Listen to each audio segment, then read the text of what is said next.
النهارده جهزت لكم وصفة علشان تحتفلوا بالسنة الجديدة وتكون سعيدة، بتمنى لكم سنة سعيدة وجديدة وتحققوا فيها أحلامكم. جهزت لكم سويس رول بطريقة سهلة وبسيطة، فاخر جدا بدون فصل صفار وبياض، طريقة من أسهل ما يكون والنتيجة عالمية بجد يا جماعة.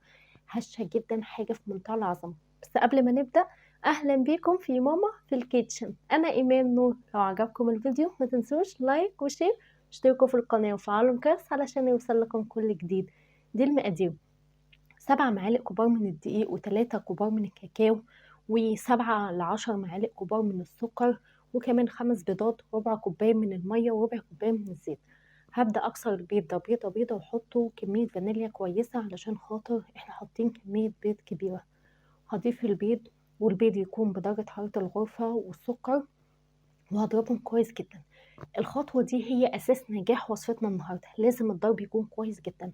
انتوا لو ملاحظين تغيير الدرجات لازم توصلوا للون اللي انتوا شايفينه ده. انتوا شايفين أساسا الحجم تضاعف كتير جدا، البيض ما كانش موجود بقى واصل لآخر البولة، لونه بقى أبيض زي ما انتوا مش شايفين كده. الخطوة دي هتاخد معاكم 5 دقايق تقريبا. بعد ما وصلتوا للقوام الفاتح ده، تبدأوا تضيفوا المية والزيت. المقادير بالظبط هتلاقوها في صندوق الوصف، بالجرامات وبالكوب وكمان بالمعلقة. رجعت ضربت بعد ما ضفت المية والزيت لمدة دقيقة مش أكتر، وبعد كده هبدأ أضيف الدقيق تدريجيا. ضيفوا الدقيق يعني كده معلقتين معلقتين لحد ما تخلصوا كل الكمية. بقلب بطريقة سهلة كده وبالراحة جدا، ما تعملوش بسرعة علشان خاطر الهواء ما يخرجش من تحت لفوق كده، لحد ما الدقيق اللي انا ضفته يختفي تماما، وبتبداوا تضيفوا الدقيق تاني. كميه الدقيق في الوصفه دي بتكون بسيطه حقيقي، الوصفه دي عالميه وهتنبسطوا بيها ومن النتيجه جدا وسهله جدا. شايفين انا بضيف تدريجيا بالشكل اللي انتوا شايفينه ده. اول ما الكميه اللي انا بضيفها بتختفي برجع اضيف الكميه التانية. ضفت كمان معلقه كبيره من البيكنج باودر، وبقلب زي ما انتم شايفين كده. الدقيق اختفى تماما، هبدأ أضيف الكاكاو. نوع الكاكاو وجودته بتفرق جدا، فياريت تستخدموا كاكاو جودته تكون كويسة. هرجع أقلب تاني لحد ما أما الكاكاو ده يختفي تماما، ويتكون عندي صوص كريمي كده زي ما انتم شايفين، خليط كيك كريمي جدا. أنا حافظت عليه زي ما انتم شايفين، الهواء لسه موجود لأن أنا بحرك ببطء، مجرد إن أنا بعمل ميكس للمكونات مع بعض مش أكتر من كده. كده الخليط بقى جاهز. جهزت صينية كبيرة، حطيت فيها ورق زبدة ودهنت مسحة زيت، علشان الورق ده لازم يكون ثابت معايا عشان لو بتحطوا الخليط ما يتحركش معاكم. وزعوا الخليط. عايزه اقول لكم ملحوظه مهمه جدا: سمك الكيك ده بيفرق على حسب سمك الصينيه اللي انتوا هتحطوها فيها وحجم الصينيه. انا حطيتها في الصاجه بتاعه الفرن، ادخله على فرن ساخن مسبقا على درجه حراره 180 ل 200. لو الفرن هادي جدا دخلوه على درجه حراره 200. هياخد معاكم ربع ساعه وهيكون استوى بالشكل ده. زي ما قلت لكم حجم السويس رول وارتفاعه بيفرق جدا في حجم الصينيه، هو ما بيكونش عالي. بتخرجوه هو ولسه سخن كده، وبتبداوا تقلبوه علشان تشيلوا منه ورق الزبده. الفيديو ده انا خلصته بسرعه جدا. نصيحه: سيبوه يهدى دقيقتين 3، لان انا مجرد ما خرج من الفرن خرجته لان كنت مستعجله، وكنت وانت عندها مسابقة في كورس الرسم، فكنت محتاجة ان احنا ننزل نخلص الرسمة بتاعتها، وفي نفس الوقت عايزة اعمل لكم الرسمة دي. الفيديو ده انا خلصته الصبح حقيقي تصويره، وحبيت انزله لكم علشان تحتفلوا برأس السنة. بتلفوه هو سخن، دي خطوة مهمة جدا، لازم يتلف رول هو سخن، وتضغطوا كويس جدا زي ما انتم شايفين. انا بلفه كمان بعد ما تخلصوا لف، يا ريت تلزقوه بأي لزق عندكم علشان خاطر تحافظوا عليه. شايفين انا بلف وبضغط وبسحب الورق الزبدة بالشكل ده علشان خاطر احافظ عليه يكون ملفوف، وهدخله التلاجة لمدة ساعة ساعتين لحد ما يهدى. انا بصراحه سبته نص ساعه بس. الكريمه دي كانت عندي في الفريزر، فانا خرجتها ضربتها ضربتين كده، وبعدين رجعت ضفت كاكاو علشان عايزاها شوكليت. اللي هيكون افضل من اضافه الكاكاو ان انتوا تضيفوا صوص شوكولاته او نوتيلا. بس انا زي ما قلت لكم الوصفه دي انا جهزتها في وقت بسيط، وبصراحه حبيت تكون اقتصاديه جدا، وتشوفوا قد ايه لما تكون حاجه اقتصاديه تقدروا تطلعوها في منتهى العظمه. خرجتها بالشكل ده.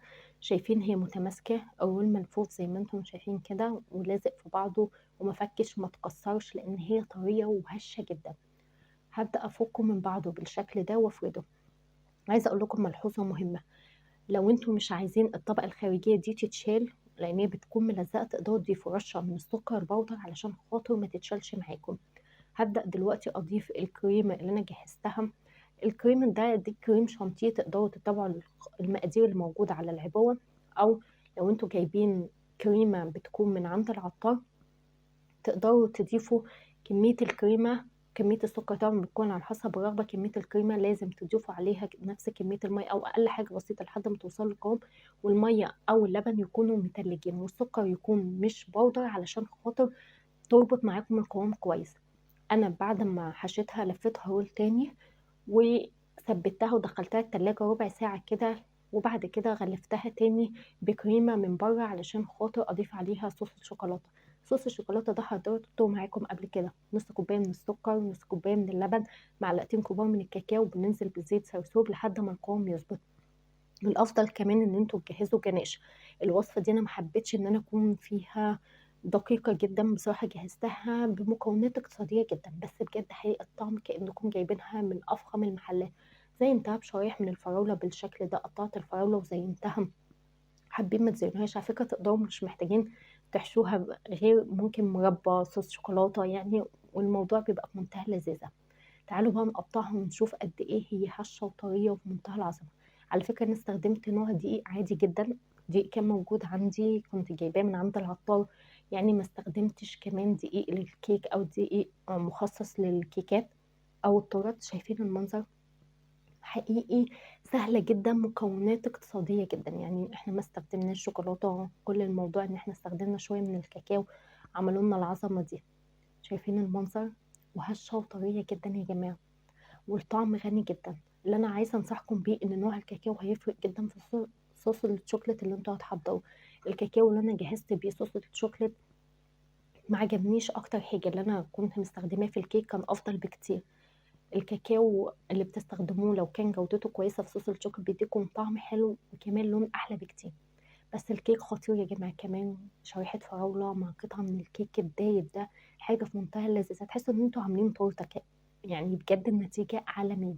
انا كنت مبسوطه بيها جدا ومنبهره بالطعم الخطير ده، خصوصا ان المقادير اقتصاديه جدا. نوعيه الدقيق كانت عاديه جدا وعملت لي العظمه دي. شايفين المنظر؟ انا سبت القطعه كده ما كنتش زينتها، قطعتها علشان اوريها لكم واعرف امسكها وما تبهدلش ايديا. انتوا شايفين الكيك عامل ازاي؟ بجد هش جدا، طري جدا، كيك اسفنجي خطير. الكيك دايب جدا وطعمه يجنن، من ألذ الوصفات اللي انتوا فعلا تستحق تجربوها في رأس السنة هي الوصفة دي. اتمنى الفيديو يكون عجبكم، وما تنسوش لو عجبكم الفيديو لايك وشير واشتركوا في القناة وفعلوا الجرس علشان يوصلكم كل جديد. سلام عليكم.